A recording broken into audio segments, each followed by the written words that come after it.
तर इथे तयार आहे एकदम झटपट आणि 5 मिनिटात अशी तुमची कैरीची चटणी, ती पण अगदी गावरान स्टाईल. त्याच्यामुळे नक्की ट्राय करा. आवडली असेल तर लाईक करा, शेअर करा आणि सबस्क्राईब करा. कैरीचा सीझन सुरू आहे तर मग कैरीची चटणी तर झालीच पाहिजे ना, तर तीच करणार आहोत, ती पण 2 मिनिटात. तर चला सुरू करूया. तर आज आपण नाही का कैरीची चटणी करतोय आणि त्याच्यासाठी तर मी कैरी ना कापून घेतली आहे ओबडधोबड. ती 1 वाटी घेते मी, म्हणजे 1 कैरी आहे टोटल ही, हे लक्षात घ्या. त्याच्यानंतर माझ्याकडे इथे पातीचा कांदा आहे. आता तुम्हाला जर नसेल पातीचा कांदा अवेलेबल तर घरातला साधा कांदा वापरला तरी चालेल. तर इथं हा पातीचा कांदा आहे, तो पण मी ओबडधोबड कट करून घेतलाय. तो याच्यात आपण मिक्स करतोय. त्याच्यानंतर इथं माझ्याकडे 10 ते 15 लसूण पाकळ्या आहेत, त्या मी ॲड करते. आता त्याच्यानंतर माझ्याकडे इथं नाही का कोथिंबीर आहे, ती ॲड करते. तुम्हाला जेवढी आवडते कोथिंबीर तेवढी तुम्ही ॲड करू शकता. तर इथं माझ्याकडे कोथिंबीर आहे, ती मी ॲड केली आहे. हे माझ्याकडे शेंगदाणे आहेत. एवढे पण नाही घालायचे की असं वाटलं नाही पाहिजे की शेंगदाण्याची चटणी खातोय.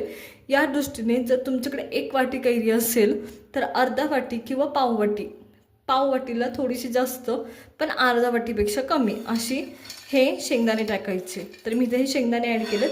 आता लाल मिरची पावडर इथे मी ॲड करते. तुमच्या गरजेनुसार तुम्ही कितपत तिखट खाऊ शकता त्यानुसार ही ॲड करायची आहे. कलर येण्यासाठी काश्मीरी लाल मिरची पावडर ॲड करायची आहे. आता मी ही नॉर्मल तिखटपणा हवा याच्यासाठी ॲड केलेली आहे. त्याच्यानंतर मी इथं 1 चमचा मीठ ॲड करते या पद्धतीने, किंवा चवीनुसार तुमच्या. तर हे सगळं मिक्सरमधून वाटून घ्यायचं आहे. आणि हवं असेल, आवडत असेल तर ओबडधोबड वाटण करू शकता किंवा फाईन पेस्ट करू शकता.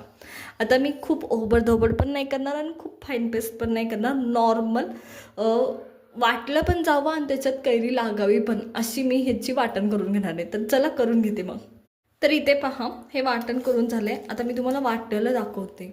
इथं ना जवळजवळ पेस्ट केली आहे, पण तुम्हाला शेंगदाणे दिसत असतील, कैरीचे तुकडे दिसत असेल, कांद्याचा पण एखादा तुकडा दिसत असेल.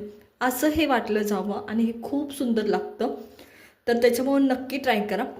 तुम्हाला जर हवं असेल बारीकच वाटण तर तुम्ही करू शकता.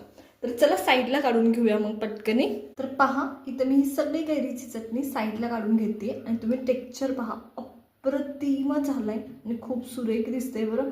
त्याच्यामुळे नक्की ट्राय करा. आवडलं असेल तर लाईक करा. तर पहा, एकदम तुम्हाला त्याच्यात कैरीचे तुकडे दिसत असतील, शेंगदाण्याचं कूट दिसत असेल आणि अप्रतिम दिसते पहा. तर चला, सगळी मी चटणी अशीच करून घेणार आहे, काढून घेणार आहे साईडला. अप्रतिम झाली आहे आणि सुरेख. तर इथे तयार आहे एकदम झटपट आणि 5 मिनिटात अशी तुमची कैरीची चटणी, ती पण अगदी गावरान स्टाईल. त्याच्यामुळे नक्की ट्राय करा. आवडली असेल तर लाईक करा, शेअर करा आणि सबस्क्राईब करा.